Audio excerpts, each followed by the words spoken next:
My name is Anna Hudson, 29 years old, a sergeant in the United States Army. And this was my first time meeting the family of my fiancé, Evan, at their Connecticut estate. I hadn't been inside for more than 5 minutes. His mother, Linda, stared down at the combat boots I'd been forced to wear because of a flash downpour. And she said with a smile as cold as a morgue slab, "Evan, darling, I don't believe you told us you were dating the security staff. Did you check your weapon at the door, dear?"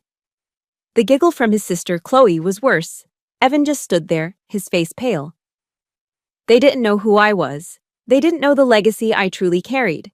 If you've ever been treated like dirt by your partner's family, if you've ever been made to feel like you don't belong, let me know where you're watching from. Hit that like button and listen to what happened when they tried to write me out of the family will. The drive up to the Whitmore estate in Greenwich felt like ascending into another atmosphere. The public road, flanked by ancient stone walls, gave way to a private, winding driveway paved with crushed white gravel that crunched under the tires of Evan's Lexus. The house wasn't a house, it was a statement. A sprawling stone manor that looked like it had been plucked from the English countryside and dropped into a manicured forest. It was beautiful, imposing, and utterly silent. Evan killed the engine, and the silence pressed in. He turned to me, a sheen of sweat on his upper lip despite the air conditioning. "Ready?" he asked, his voice a little too high. I gave him a small, reassuring smile. I'm always ready. I wasn't lying. I'd faced down threats far more tangible than a disapproving mother-in-law, but my heart was hammering a nervous rhythm against my ribs. I'd spent 2 hours that morning pressing my Army service uniform, making sure the creases were knife-sharp and the brass on my belt buckle gleamed. It was my finest attire, a uniform that represented honor, sacrifice, and commitment. It was the best I had to offer. I hoped it would be enough. Evan rushed to open my door, his movements jerky and anxious. We walked to the massive oak doors, and before he could ring the bell, one swung open. A butler, straight out of central casting, nodded stiffly. "Mr. Whitmore is expecting you in the drawing room." The foyer was a cavern of marble and silence. Our footsteps echoed as we followed the butler. In the drawing room, seated on cream-colored sofas that probably cost more than my car, were Tom and Linda Whitmore. They looked like they'd been sculpted from ice. Tom, in a tailored Armani suit, was reading the Wall Street Journal. Linda, draped in a silk Prada dress, was examining her flawless nails. Neither of them stood up. Evan's voice trembled slightly. "Mom, Dad, this is Anna." Tom lowered his paper just enough to peer over the top, his eyes giving me a swift, dismissive appraisal. Linda, however, performed a full inspection.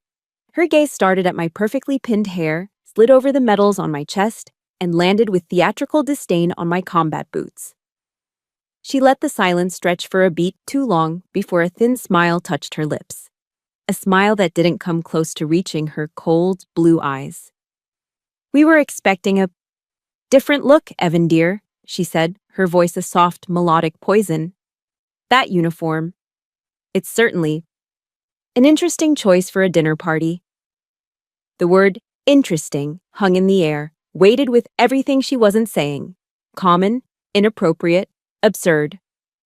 She made me feel like a circus performer who'd wandered into the wrong tent. The dinner was torture conducted with sterling silver. We were seated at a dining table that could have landed a small plane, so long and wide that Evan's parents were distant figures at the other end. The clinking of cutlery was the only sound for long stretches. Finally, Linda decided to resume her interrogation. "So, Anna," she began, dabbing her lips with a linen napkin. "Evan tells us your family is from Ohio. How quaint." She said the word as if describing a charming but slightly dirty farm animal. I kept my back straight, my military training a shield against the onslaught. "Yes, ma'am, a town just outside Akron." "Akron," she repeated, tasting the word. "And your father? He's a plumber, is that right?" "Yes, he is," I said, a spark of pride in my voice. My dad was a good man who worked hard with his hands. "Oh," Linda breathed, her eyes wide with feigned admiration. "That's admirable, truly." We always need people like that. The way she said people like that made it sound like a separate species. It was a verbal pat on the head, a gesture of charity from a queen to a peasant. In that moment, I felt myself shrink. All the confidence I had earned, all the strength I'd built, it all seemed to evaporate under her condescending gaze. I was a bug under a microscope, pinned and dissected. That's when Chloe, Evan's younger sister, decided to join the attack. She'd been smirking into her wine glass all evening, looking like a pampered cat toying with a mouse. She let out a little giggle. "Sergeant Anna," she chirped, the title dripping with mockery. "Being in the army, I bet you're not used to fancy food like this, are you?" She gestured with her fork to the tiny portion of seared scallop on my plate. "I hope you know which fork to use. There are so many." She giggled again. I didn't respond, my hands clenched into fists in my lap. She leaned forward, her eyes gleaming with a cruel curiosity. "Oh, and one more thing. I'm just curious. Did you have to, you know, kill anyone?" The air in the room turned to solid ice. The question was so brutal, so utterly devoid of respect or humanity, that it sucked all the oxygen out. The soft clinking of silverware stopped.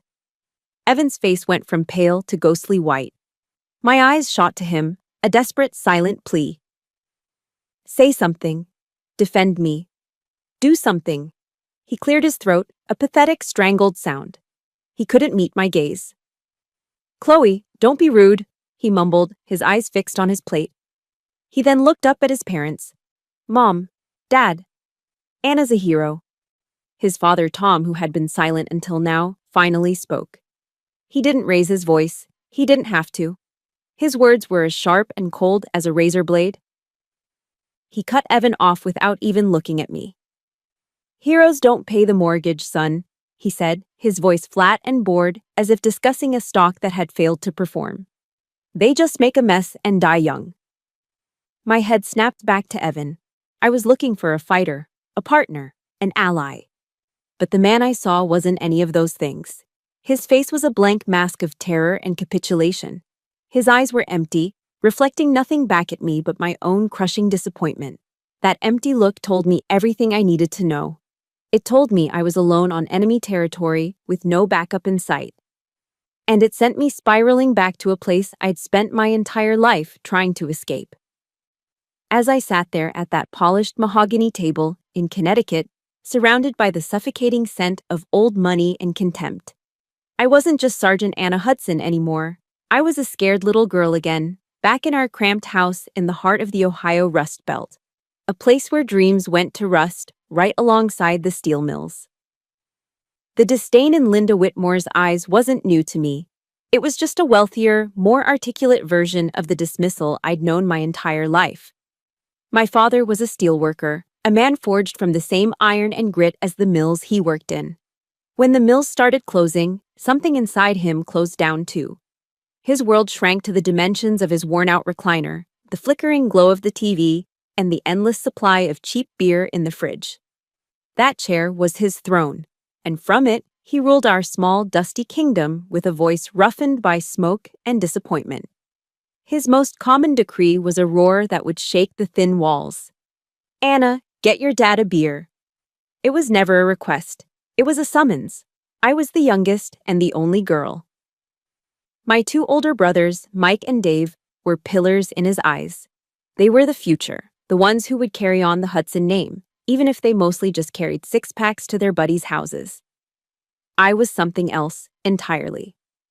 "They're the breadwinners," he'd slur, gesturing at them with his beer can. "You're a mouth to feed, a burden. You should be in the kitchen with your mother, learning how to cook a decent meal for a husband."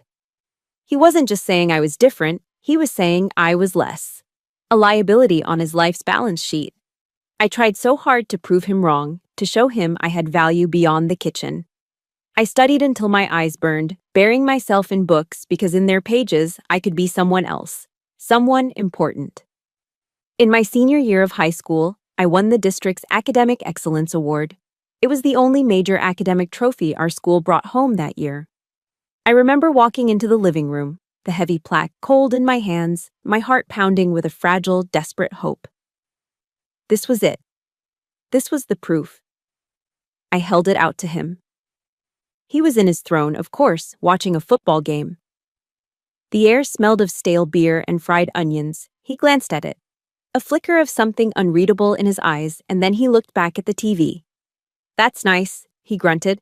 "Now go set the table. Your brothers will be home soon." That was it. That's all my achievement was worth. A passing grunt. An instruction to go back to my designated place. The plaque suddenly felt foolish and cheap in my hands. A few weeks later, my brother Dave, drunk and reckless, crashed my dad's Ford pickup truck into a telephone pole. The whole front end was accordioned. I braced for the explosion, the kind of rage I'd have gotten if I'd so much as scratched the paint. But it never came. My dad just sighed, a long, weary sound, and the next weekend, he co-signed a loan for Dave to get a newer, better truck. The injustice of it was a physical thing, a hot, sharp stone that lodged itself in my chest and never went away. It taught me a brutal lesson. What I accomplished would never matter as much as what my brothers simply were. They were sons. I was just a daughter.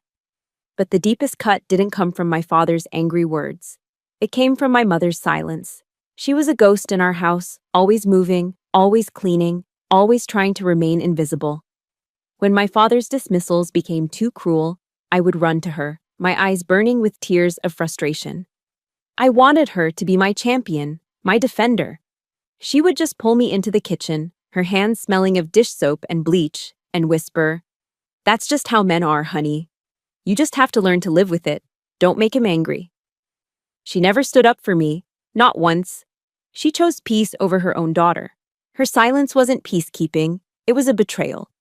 It confirmed my father's verdict. I wasn't worth fighting for. That silence is what carved out the hollow space inside me, the one I've been trying to fill ever since. It created the wound, the raw nerve that the Whitmores had so expertly found and pressed on. So when I met Evan in college, it felt like I could finally breathe. I'd gotten out of Ohio on a full ROTC scholarship. I was surrounded by people who saw my discipline not as a flaw, but as a strength. And then there was Evan. He was from a world I couldn't even imagine, but he looked at me like I was a miracle. One night, studying in the library, he just stopped and said, "You're incredible. You know that? The way you focus, the way you carry yourself. It's just incredible." No one had ever said that to me before. He saw value in the very things my father had scorned. He was the first person who ever made me feel like I was not just enough, but more than enough. I clung to that feeling, to him, like a drowning woman clings to a life raft. I realize now that I didn't just fall in love with Evan. I fell in love with the reflection of myself I saw in his eyes. And that's what made his cowardice at that dinner table so devastating. When he let his family tear me apart, when he offered that weak, pathetic defense and then fell silent, he wasn't just being a timid son.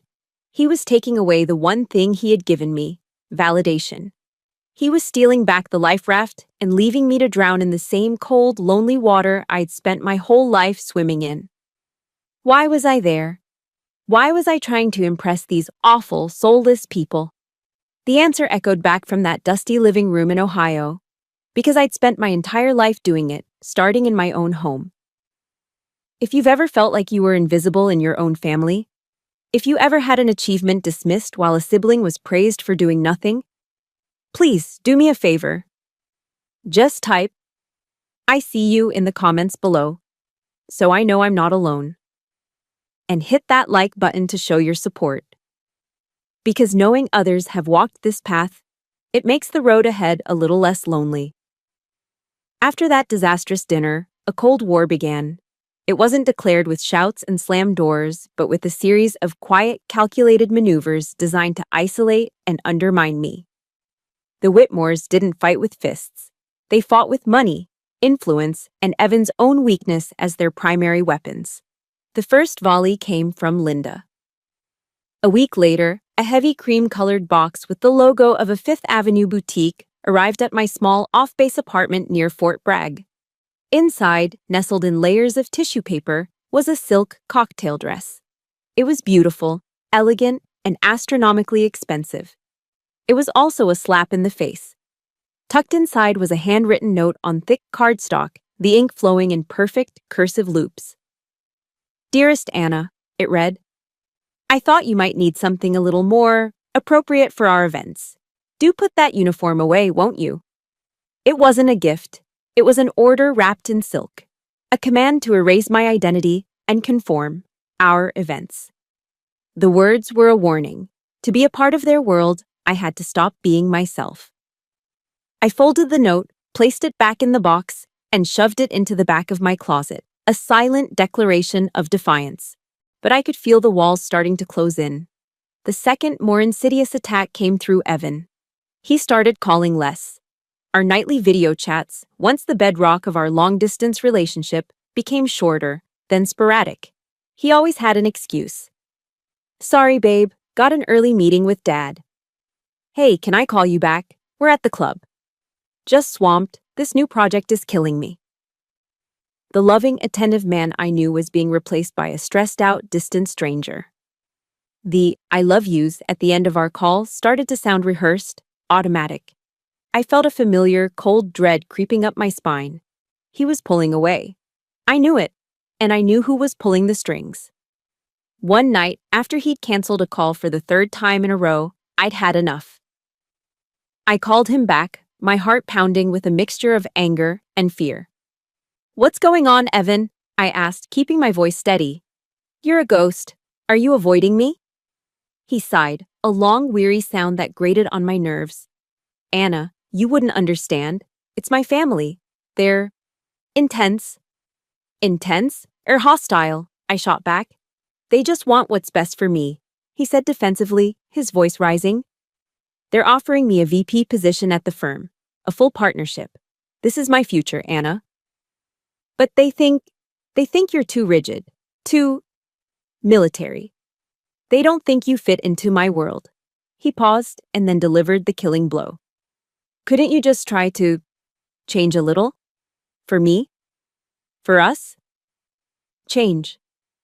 He wanted me to change. The word hung in the air between us, thick and poisonous. He wasn't asking me to compromise. He was asking me to surrender, to become the woman in the silk dress his mother had chosen. My silence was answer enough. The call ended with a strained, awkward goodbye. I didn't sleep that night. If Linda's weapon was manipulation and Evan's was emotional withdrawal, Tom Whitmore's was a sledgehammer. He called me the next afternoon. There was no greeting, no preamble, just his cold baritone voice on the line. "Sergeant." The way he said my rank made it sound like an insult. "Let's be direct. You're a smart girl. You understand assets and liabilities. Right now, you're a liability to my son's future. So, what's your price? $100,000, $200, name a number to walk away and let him get on with his life. He has a future, Sergeant, and it doesn't involve some grunt from Ohio with a chip on her shoulder." I was so stunned I couldn't speak. He was trying to buy me off like I was a bad investment he wanted to unload. The sheer arrogance of it took my breath away. "My honor isn't for sale, Mr. Whitmore," I finally managed to say, my voice tight with fury. He chuckled, a dry, humorless sound. "Honor doesn't come with a trust fund, dear. Think about it." He hung up. I stood there, phone in hand, shaking with a rage so profound it made me feel sick. They were a machine, this family, working in perfect, toxic harmony to dismantle my relationship and my spirit. They offered Evan a gilded cage, a promotion, exclusive dinners at their members-only country clubs, a life of effortless luxury, and the price of admission was me. I was losing him. I could feel him slipping through my fingers, pulled by the irresistible gravity of wealth and privilege. The final, decisive blow came from Chloe. It was a Saturday. I was on base at Fort Bragg, trying to lose myself in the familiar routine of duty, trying to pretend my world wasn't falling apart. During a short break, I idly scrolled through Instagram. And then I saw it. It was a picture on Chloe's feed. A sun-drenched, professionally shot photo taken on the deck of a massive yacht. The Whitmore family was all there, smiling their perfect, predatory smiles. Tom, Linda, Chloe, and Evan. Standing next to Evan, with her hand possessively on his arm, was a beautiful, generic-looking blonde in a white bikini. The daughter of one of Tom's business partners, I presumed. She fit in perfectly. And the caption, written in a bubbly, cheerful font, was a dagger to my heart. It read, "Family is forever." My blood ran cold. He was there. With them. With her. While I was here, waiting for a call he never intended to make. My hands were shaking, but my movements were precise. I tapped his name and hit the call button. It rang once, twice, 3 times. Then it went straight to voicemail. "Hey, you've reached Evan. Can't take your call right now. Leave a message." Of course he couldn't take my call. He was busy. Busy smiling for a picture. Busy replacing me. Busy being the son his parents always wanted. He was on that boat, living the life they had chosen for him, and I was not a part of it. The calls were getting shorter. The "I love yous" were replaced by "I'm busy." He was distancing himself from me, building a wall brick by brick, and I knew exactly who was handing him the mortar. The weeks leading up to Thanksgiving were a slow-motion collapse. Evan and I were technically still together, but our relationship was on life support. The calls were infrequent, the texts were hollow. But a small, foolish part of me still held on to hope. He had promised months ago that he would fly down to North Carolina to spend Thanksgiving with me. It was our tradition. It was supposed to be our island of normalcy in a sea of chaos. Thanksgiving morning arrived, cold and gray.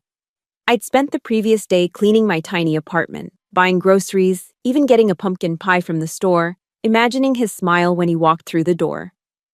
I waited. And waited. Around noon, my phone buzzed. It wasn't a call, it was a text. 5 brutal, cowardly words that ended everything. "Family needs me here. Sorry." The phone slipped from my hand and clattered to the floor. Sorry. That's all I got. I was a commitment he could cancel with a text message.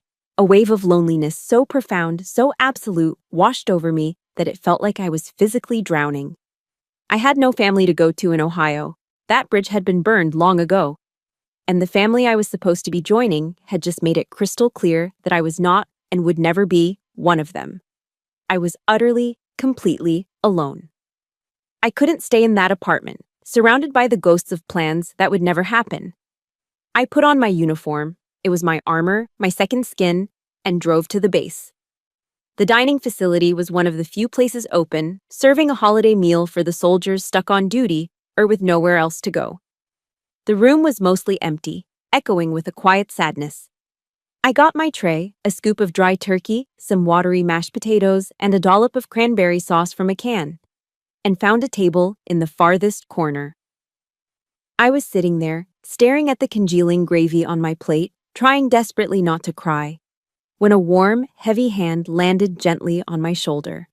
I looked up into the kindest eyes I had ever seen. They belonged to Father Michael, the base chaplain. He was a man in his 60s, with a face full of gentle wrinkles and a salt and pepper beard. He'd seen more war and more pain than any 10 soldiers combined, and it showed in the deep compassion of his gaze. "Sergeant," he said, his voice a low, soothing rumble. "The good Lord doesn't intend for anyone to be alone on Thanksgiving." He didn't ask if I was okay. He didn't ask why I was there. He just pulled out the chair across from me, sat down with his own tray of food, and started eating, as if joining me was the most natural thing in the world. We sat in silence for a few minutes. For the first time in weeks, it wasn't an uncomfortable silence, it was a peaceful one. But his simple act of kindness did what all the Whitmore's cruelty could not. It broke through my defenses. A single hot tear escaped and rolled down my cheek. Then another. Soon I was covering my face with my hands, my shoulders shaking with silent, racking sobs. Father Michael didn't say a word. He just waited. When the storm finally subsided, I wiped my eyes, feeling raw and exposed. "I'm sorry, Father," I whispered, ashamed of my breakdown. "Never apologize for a wound that's bleeding," he said softly. And then it all came pouring out. The dinner in Connecticut, the silk dress, Tom's financial threat, the Instagram photo, all of it. I told him everything, the words tumbling out in a messy, heartbroken torrent. When I was finished, I looked at him, my voice cracking. "Why do they hate me so much, Father? What did I do wrong?" He took a slow sip of his coffee, his eyes never leaving mine. "Anna," he said, and the way he used my first name felt like a blessing. "They don't hate you. They're terrified of you." I blinked, confused. "Terrified? Of me?" "Yes," he said, nodding. "You are strong, disciplined, and honorable. You have built a life for yourself out of nothing. You are everything they are not. You are a mirror, and when they look at you, they see their own weakness, their own emptiness, their own lack of character reflected back at them. It's easier for them to try and shatter the mirror than to face the reflection." His words settled over me, a balm on a burn. He didn't offer pity, he offered perspective. He didn't see me as a victim, he saw me as a warrior. He stood up. "Come on, Sergeant, you're not eating this sad excuse for a meal, you're coming home with me." I didn't have the strength to argue. I followed him to his car, and he drove me to a small, cluttered house just off base. The moment I walked in, I was hit by a wave of warmth and noise. The smell of roasting turkey and cinnamon filled the air. A football game, the Detroit Lions versus the Green Bay Packers, a Thanksgiving classic, was blaring from the TV. The living room was a chaotic, wonderful mess of soldiers. Young privates, seasoned NCOs, a few officers, all laughing, shouting at the screen, and drinking beer. They were the holiday orphans, the soldiers Father Michael had collected who had nowhere else to be. A big, burly master sergeant looked up as I walked in. He saw my uniform and my rank. He didn't see a plumber's daughter. He saw a fellow soldier. He broke into a huge grin. "Chaplain, you brought a staff sergeant. Grab a plate, Sarge. There's plenty to go around." No one asked me about my family. No one judged what I was wearing. They saw my uniform, and they saw a sister. They made room for me on the crowded couch. They handed me a plate piled high with real turkey, stuffing, green bean casserole, and sweet potato pie. They argued about football plays and shared stories from back home. For the first time in a very long time, I felt like I belonged. The stark contrast between this loud, messy, loving chaos and the cold, sterile silence of the Whitmore dining room was so intense it was painful. This was family. Not the one you're born into, but the one you find. The one that chooses you, stands by you, and sees you for who you truly are. Sitting there, surrounded by my brothers and sisters in arms, I felt a tiny, fragile piece of my shattered heart begin to heal. 2 weeks after that Thanksgiving, Evan showed up at my door. He looked terrible. He was unshaven, his eyes were red-rimmed, and he looked like he'd lost 10 pounds. He stood on my doorstep, rain plastering his expensive hair to his forehead, and he begged. He swore he loved me. He swore he'd fought with his parents, that he'd told them he couldn't live without me. He cried. He promised things would be different. He said we would get married, no matter what they said. My heart, which had been so carefully piecing itself back together, softened. I saw the desperate man I loved, not the coward who had abandoned me. I let him in. I forgave him. It was the single biggest mistake of my life. His return wasn't a surrender on his family's part, it was a strategic retreat. They hadn't given up the war, they'd simply changed tactics. They would allow the wedding, but on their terms. Every single one of them. The illusion of my involvement was just that, an illusion. I wasn't the bride, I was a prop in the Whitmore production of The Perfect Wedding. The first sign was the meeting.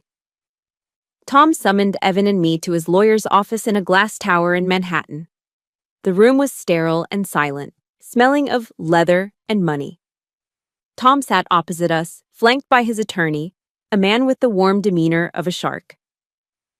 "Just a formality, Sergeant," Tom said, sliding a thick, leather-bound document across the polished table. "A prenuptial agreement, standard procedure for a family like ours." It was 50 pages long, 50 pages of dense legal jargon designed to strip me of everything. It stated, in no uncertain terms, that in the event of a divorce, I would walk away with nothing. Not a single cent of the Whitmore fortune. I expected that. What I didn't expect was the clause on page 37. It was titled Parental Rights. It stipulated that if we ever had children, I would have to agree to forfeit primary custody if Evan could prove that my military career had a negative impact on the family. Negative impact. The term was deliberately vague, a legal landmine waiting to be triggered. They weren't just protecting their money. They were preemptively trying to take my future children from me. My own military service, the source of my pride and identity, was being framed as a threat. I felt the air leave my lungs. Next came the battle of the dress. The wedding was to be held at the Greenwich Glen Golf Club, a place so exclusive you probably needed a background check to even look at the website. I had one request. Just one. I wanted to wear my Army white mess uniform for the reception. It's the formal evening equivalent of the ASU, a beautiful traditional uniform that represents a sacred commitment. It was a part of me, a symbol of my service and honor. I made the mistake of mentioning this to Linda over the phone. The silence on the other end was so cold it could have caused frostbite. Absolutely not, she finally hissed, her voice dripping with horror. You will not stand next to my son looking like a palace guard. It's undignified. I have already selected a Vera Wang gown for you. It's been paid for. Do not embarrass this family, Anna. She hung up. No discussion, no compromise. A decision had been made for me. A check had been written. I was to be a doll dressed to her specifications. The Vera Wang dress was just another uniform she was forcing on me, one designed to erase my own. I ran to Evan, my last line of defense, my supposed partner. I found him in the hotel room they'd booked for our pre-wedding planning trip, staring blankly at his laptop. I explained what his mother had said, my voice shaking with a fury I could barely contain. I needed him to fight for me, just this once. He didn't even look up from his screen. He just rubbed his temples, his face a mask of weary irritation. Can you just give in on this one, Anna? He sighed. It's just a dress, for God's sake. Why do you have to turn everything into a battle? Why can't you just be normal for once? Normal. The word hit me like a physical slap. Normal meant spineless. Normal meant compliant. Normal meant erasing every part of myself that they found inconvenient. He wasn't my partner. He was their agent, sent to manage me, to smooth out my rough, working-class edges until I was palatable enough to carry the Whitmore name. He had already chosen his side. He just hadn't had the guts to tell me. The final, unforgivable insult arrived a week before the wedding via courier. It was a wedding invitation, thick and embossed with gold lettering. My own invitation. Chloe had sent it. My hands trembled as I opened it. There, under the announcement of the union of Evan Thomas Whitmore and Anna Marie Hudson, were the names of the hosts, Mr. and Mrs. Thomas Whitmore. And beneath that, in smaller type, and Mr. and Mrs. Hudson. No first names. John and Mary Hudson of Akron, Ohio, had been reduced to an anonymous, generic title. They were a footnote, an afterthought. It was a deliberate, calculated act of disrespect, a way to tell my parents and me that they were insignificant. But that wasn't all.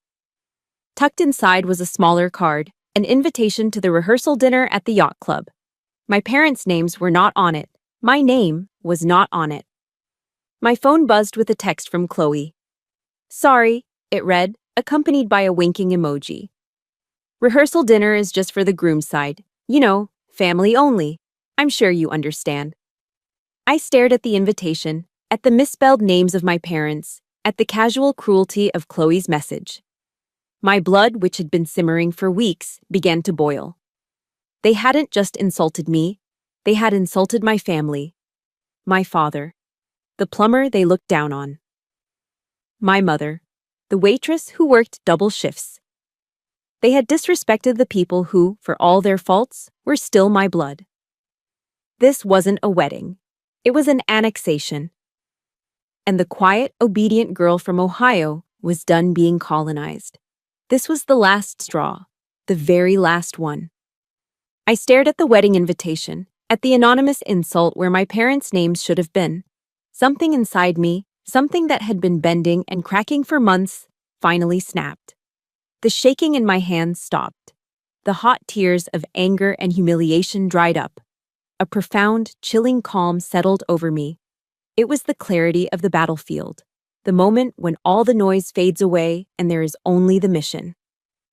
My hands were steady as I picked up my phone. I didn't text, I called. Evan answered on the second ring, his voice breezy and distracted. "Hey, what's up?" "I need you to meet me," I said, my voice devoid of any emotion. Can it wait? I'm with my parents, we're tasting cakes." "No," I cut him off. "It cannot wait. There is a Waffle House on the corner of Bragg Boulevard and I-295. You have 30 minutes to get here. If you are not here in 30 minutes, we are done. Everything is over." I hung up before he could respond. There would be no more negotiating, no more pleading. This was an order. 28 minutes later, his silver Porsche 911 pulled into the parking lot, looking as out of place as a spaceship.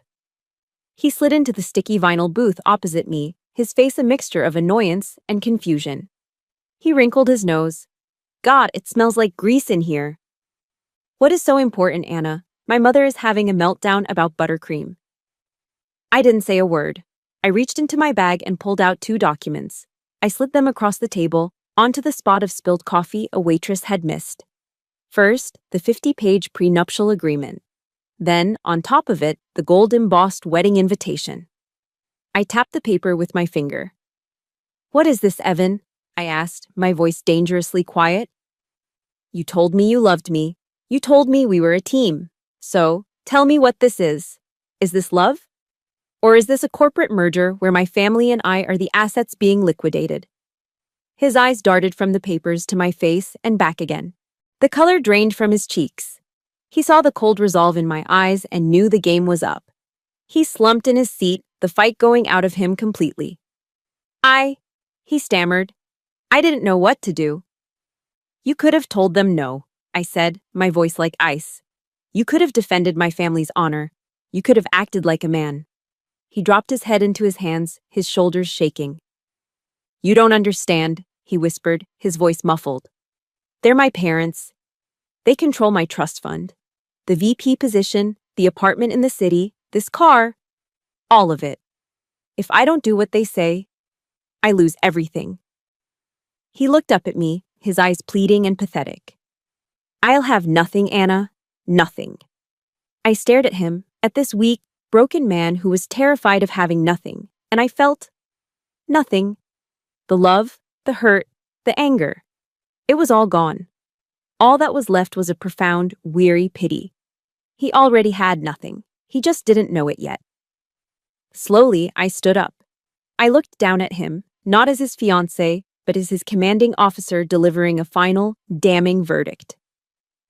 "When I enlisted," I said, my voice ringing with the clarity of an oath, "I took a vow to support and defend this country against all enemies, foreign and domestic. I never, in my wildest dreams, thought the enemy would be the family I was supposed to be joining." I leaned in closer. "You are a coward, Evan, and I am done with cowards." His eyes widened in panic. "Anna, please." "You're right," I said, cutting him off. "You will have nothing." Then I did the one thing they would never expect. I reached for my left hand and slowly, deliberately, twisted the 5-carat diamond engagement ring off my finger.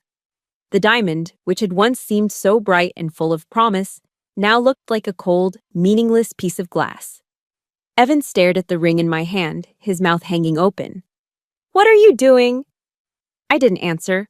I reached for his left hand, which was resting limply on the table. I turned it over, palm up. I placed the heavy, expensive ring right in the center of his soft, uncalloused hand. Then, I picked up the sticky bottle of maple syrup from the table dispenser. I unscrewed the cap, and, as he watched in horrified disbelief, I turned it upside down. A thick, amber river of syrup poured out, covering the brilliant diamond and his trembling hand in a slow, sticky, suffocating flood. He gasped, trying to pull his hand back, but he was too slow. The syrup pooled in his palm, drowning the symbol of their wealth and my supposed bondage. I looked him dead in the eye. "Give this back to your mother," I said, my voice cold and final. "Tell her I don't need her money. I have something she can never buy." I let the bottle clatter onto the table. "I have my honor." and with that, I turned my back on him. I walked out of that Waffle House, leaving him sitting there in a sticky pool of his own making, a prince drowning in syrup on a vinyl throne. I didn't look back, not once. Have you ever had that one moment, that one final straw where you knew you had to choose yourself? If you have, I want you to go to the comments and just type the word honor. That's our word. It's what they can never take from us.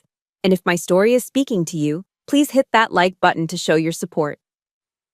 Let's show them what we're made of. Walking away from that Waffle House felt like stepping out of a burning building into the clean night air. The immense pressure that had been building inside me for months was finally released. I wasn't heartbroken. I wasn't even sad. I was free. But as the adrenaline faded, a question began to form in the quiet of my mind. A question planted there by Father Michael. After I had left Evan, I'd called the chaplain to tell him what happened. He listened patiently and then said something that stuck with me. Anna, hatred that strong, that visceral, is almost never about the person it's aimed at. People who hate like that are usually hiding their own shame. Shame. The word echoed in my memory, and it triggered another memory, a loose thread from that first disastrous dinner. I remembered Tom Whitmore, his face tight with anger as he looked at me saying, "My mother had foolish ideas like yours once. She almost destroyed this family."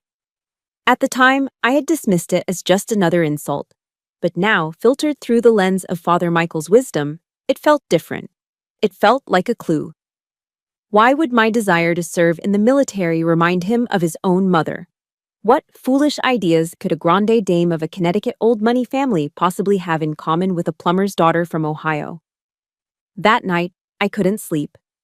I sat at my laptop, the screen casting a pale blue light in my dark apartment. I opened a search engine and typed in 3 words. Eleanor Whitmore, Greenwich. The initial results were what you'd expect. Society pages from the 1950s and 60s, mentions in charity event programs, a photo of her at a yacht club christening. She was beautiful, elegant, the perfect picture of a blue-blooded matriarch. But as I dug deeper, past the curated public image, anomalies began to appear. An engagement to a prominent banker was quietly broken. Her name vanished from the social registers for a period of several years during the early 1940s.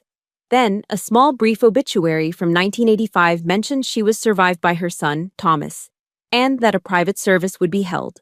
There was no mention of a husband, no mention of her life's work. It was sterile, impersonal. It was an erasure. My mission had begun. For the next week, I used every bit of my military intelligence training. I cross-referenced records, searched digitized newspaper archives, and went down rabbit holes of genealogical websites. I was looking for a ghost. The breakthrough came from a place I never expected. I received an email from an encrypted address with the subject line, Eleanor Whitmore. My heart hammered. The message was brief. It was from a man named Arthur Vance, a retired lawyer living in Florida. He wrote that he had been the Whitmore family's junior legal counsel in the early 80s, and that he had been unceremoniously fired by a young Tom Whitmore for what Tom called a lack of loyalty. "I never spoke up then," he wrote, "but I always felt that Mrs. Eleanor was treated unjustly. The official story is not the true story. If you are seeking the truth about her, I may be able to help." A week later, I was sitting in a quiet coffee shop in Sarasota, Florida, across from a man in his late 70s with sharp, intelligent eyes. Arthur Vance had a file with him, a thin, worn-out manila folder. Tom's father, Evan's grandfather, was a tyrant, Arthur explained, his voice low. He believed the Whitmore name was paramount. Eleanor was brilliant and strong-willed, and she felt suffocated. When World War II broke out, she did something unforgivable in her family's eyes. She renounced her inheritance, went against her father's wishes, and enlisted in the Army Nurse Corps. My breath caught in my throat. An Army nurse. She served with distinction in a field hospital in France, he continued. It was the only time in her life she was truly happy. When she came back, her family treated her like a pariah. They had told everyone she was unwell and living abroad. They forced her back into a gilded cage. He slid the folder across the table. This is a copy of a letter she wrote to me shortly before she died. She made me promise to keep it. Her official will, the one Tom executed, was a sham. This was her true last testament. My hands trembled slightly as I opened the folder. Inside was a copy of a handwritten letter, the script elegant but firm. It was Eleanor's story, in her own words. She wrote of her love for the army, for the camaraderie and the sense of purpose she found there. She wrote of her heartbreak at being shunned by the family she had defied in order to serve her country. But it was the last page that changed everything. It was a formal addendum, a codicil to her will that she had signed and had notarized by Arthur. She had secretly preserved a portion of her original inheritance, investing it wisely over the decades. It had grown into a multi-million-dollar fortune. She had placed it all into a single, separate account. She called it the Honor Trust.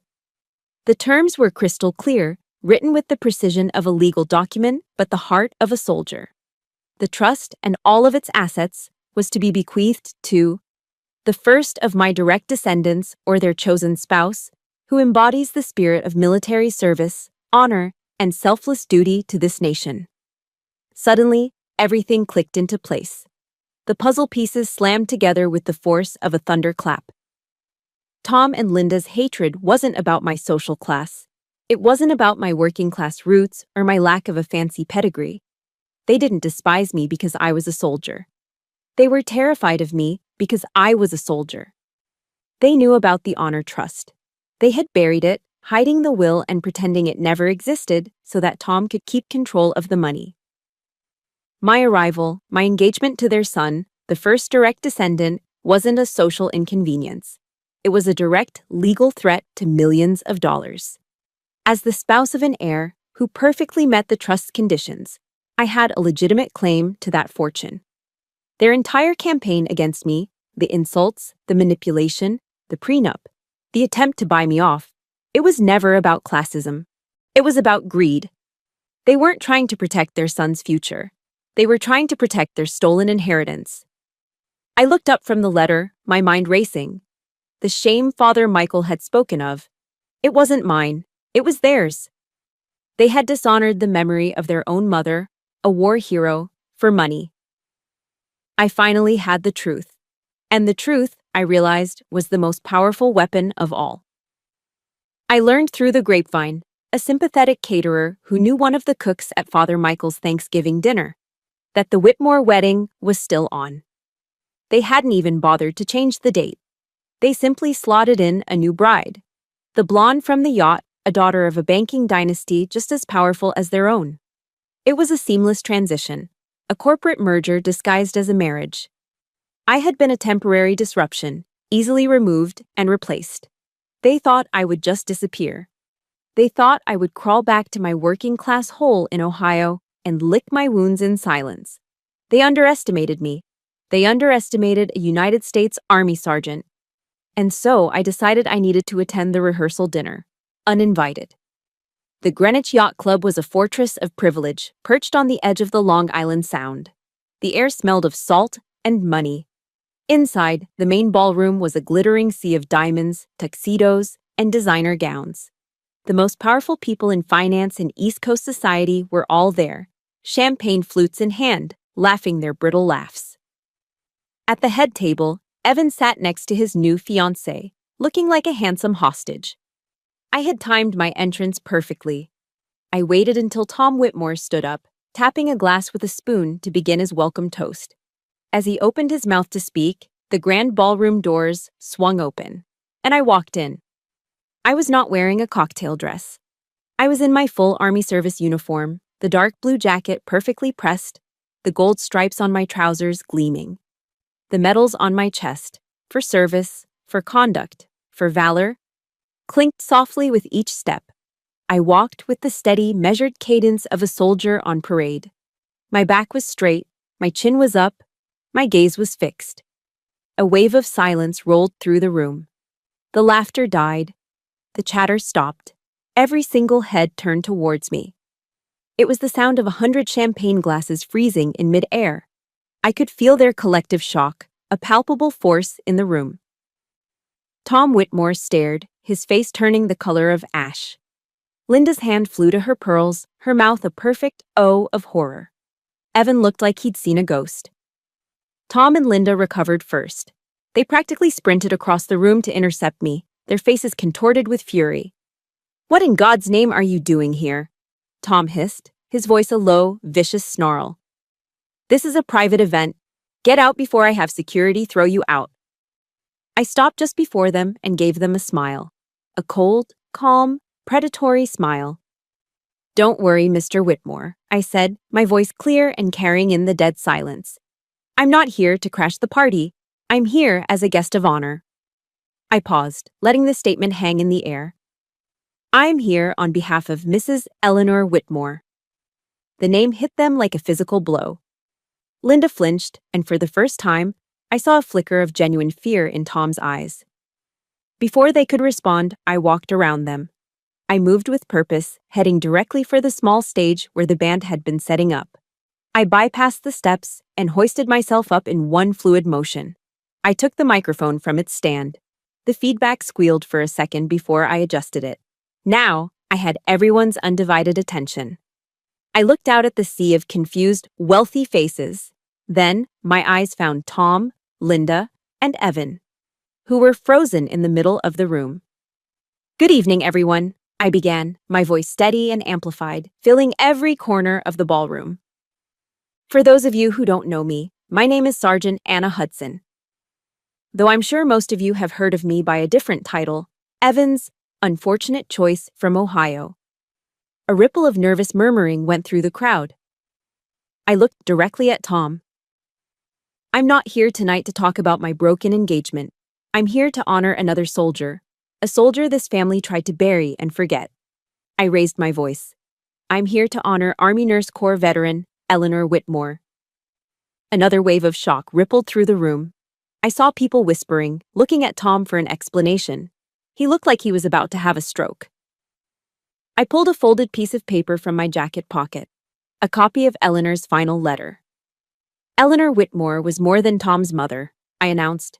"She was a hero who served in France during World War II, but when she came home, her service was seen as a disgrace to the family name. They hid her away. They silenced her. They stole her story, and they stole her legacy." I unfolded the letter. "I have here her true last will and testament. In it, she created a multi-million-dollar trust fund. She called it the Honor Trust." The room was so quiet I could hear the ice melting in the glasses. This trust was to be given to the first descendant, or their spouse, who embodied the spirit of military service and honor. I let my eyes sweep over the crowd before landing back on Tom and Linda. Now, my voice dropped, becoming hard as steel. "You don't hate me because I'm a soldier. You hate me because she was a soldier. You hate me because I am a living, breathing reminder of the mother you were ashamed of." I took a step forward, my voice rising with every word, a crescendo of righteous fury. "You were afraid of me. You were afraid I would find out about this trust. You were afraid I would expose you for what you are. Thieves. Thieves who desecrated the memory of your own mother, a war hero, to bankroll this pathetic, gilded life." I pointed a finger directly at them. "You talk about class? You judged my father, the plumber. You judged my mother, the waitress. You stand here in your designer clothes in your exclusive club, and you dare to talk about who has class?" I let the question hang in the air, a final damning indictment. "You don't have class," I said, my voice dropping to a near whisper that was somehow louder than a shout. "You don't even have honor." I placed the microphone back in its stand with a decisive click. And in the ringing, absolute silence of that grand ballroom, I turned around and walked off the stage. The war was over. And I had won. I walked out of the Greenwich Yacht Club and didn't stop until I reached the seawall. I stepped out into the cold, damp air, inhaling the salty tang of the Long Island Sound. I didn't look back. There was nothing left for me there. Behind me was a life that was never mine, a future built on lies. Ahead of me was nothing. A blank slate, and for the first time in a long time, that felt like a victory. The next morning, my phone exploded. It was a relentless barrage of calls and texts from numbers I didn't recognize. News travels fast in those circles, propelled by gossip and scandal. The Willgate scandal, as one society blogger breathlessly called it, had ripped through their polished world like a hurricane. I ignored all of it. I put my phone on silent and let the storm rage without me. It was Arthur Vance, Eleanor's old lawyer, who gave me the full report a few days later. The fallout was catastrophic. The Whitmores had become social pariahs overnight. In a world where reputation and public honor are the ultimate currency, Tom Whitmore was suddenly bankrupt. Business partners, who preached loyalty and integrity in their annual reports, began to distance themselves, canceling deals and pulling investments. They didn't want to be associated with a man who had dishonored his own war hero mother for money. Tom's carefully constructed empire, built on a foundation of stolen honor, was beginning to crumble. The wedding, of course, was called off. The other banking family wanted nothing to do with their tainted name. I felt a quiet, grim satisfaction, but it wasn't joy. It was the exhausted relief of a soldier after a long, brutal battle. I had won, but I was tired. I had survived, but I was scarred. Victory, I was learning, often feels a lot like emptiness. About a week later, the past came looking for me. It was late, and a fierce autumn rain was lashing against the windows of my apartment at Fort Bragg. There was a frantic pounding on my door. I looked through the peephole, and my heart stopped. It was Evan. He was soaked to the bone, his expensive cashmere coat dripping water onto the concrete walkway. His face was pale and gaunt, his eyes wild with desperation. He looked like a shipwreck survivor who had finally washed ashore. I opened the door. "Anna," he choked out, his voice raw. "Thank God." He tried to step inside, but I didn't move. "What do you want, Evan?" I asked, my voice flat. "I'm sorry," he pleaded, tears mixing with the rain on his cheeks. "God, Anna, I am so sorry. I was wrong. I was a coward. I was a fool." He reached for my hands.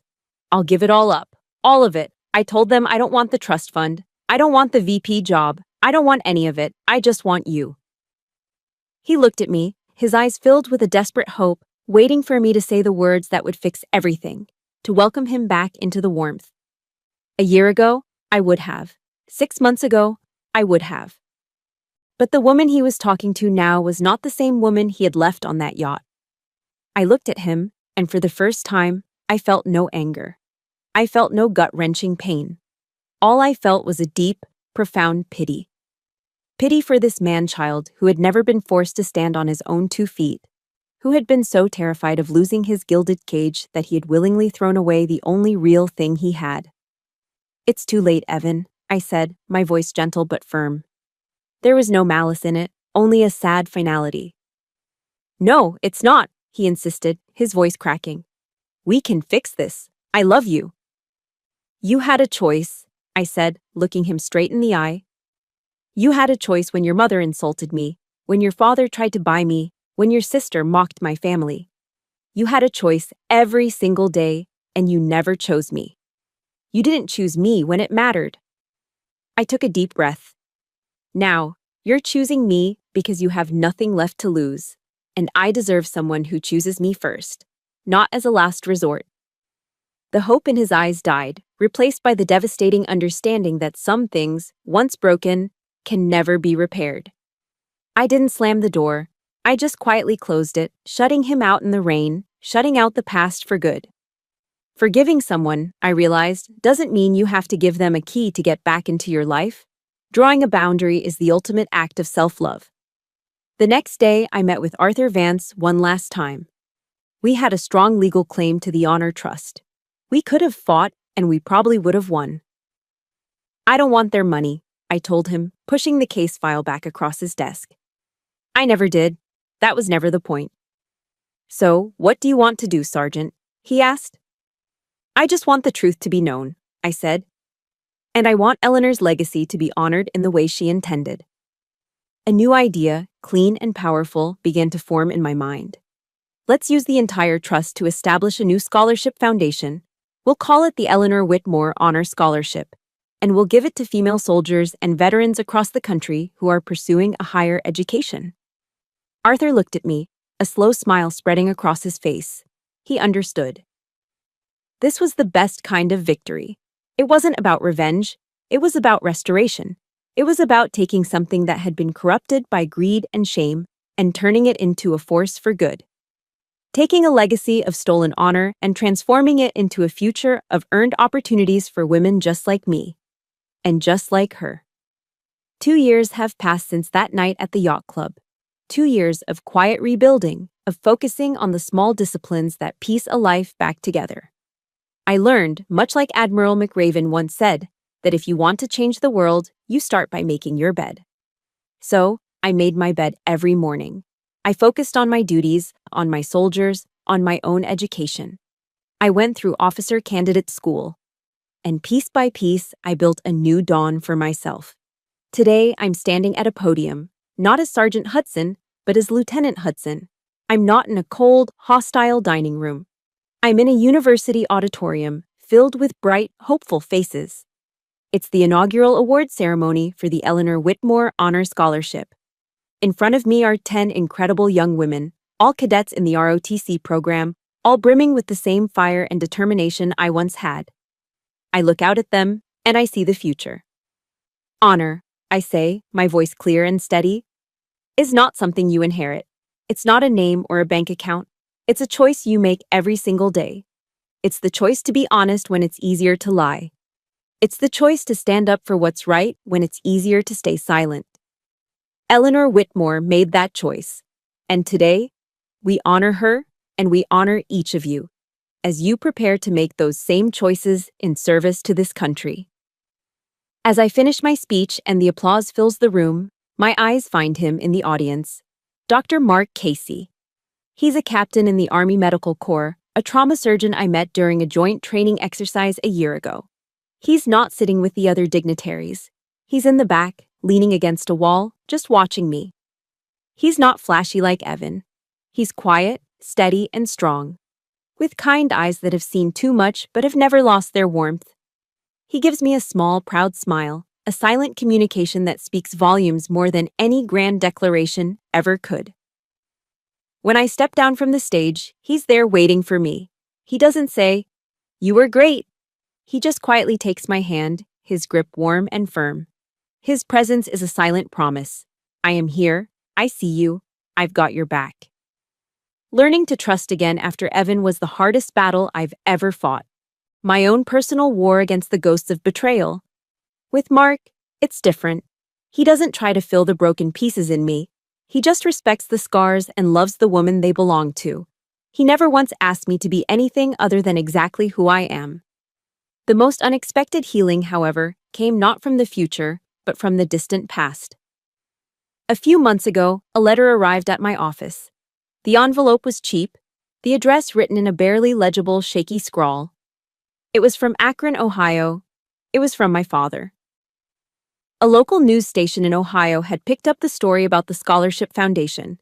They had run a small human interest piece featuring my picture and a quote about honoring veterans. My father had seen it. I opened the letter, my hands trembling for the first time in years. It wasn't long. The words were clumsy, misspelled, written on a piece of lined paper torn from a notepad. "Anna," it read. "I saw you on the news. Your mother showed me. I don't say this stuff ever. You know that. But I was at the bar with the guys and I told them. I told all of them about you, what you did. The guys all raised a glass. I am proud of you. You are stronger than both your brothers put together. Dad." I read it once, then twice. I sat there in my office holding that crumpled piece of paper, and I cried. But these weren't the tears of a hurt little girl. They were the tears of a grown woman finally letting go of a pain she had carried for a lifetime. It wasn't a perfect apology. It wasn't a grand reconciliation. But it was something far more real.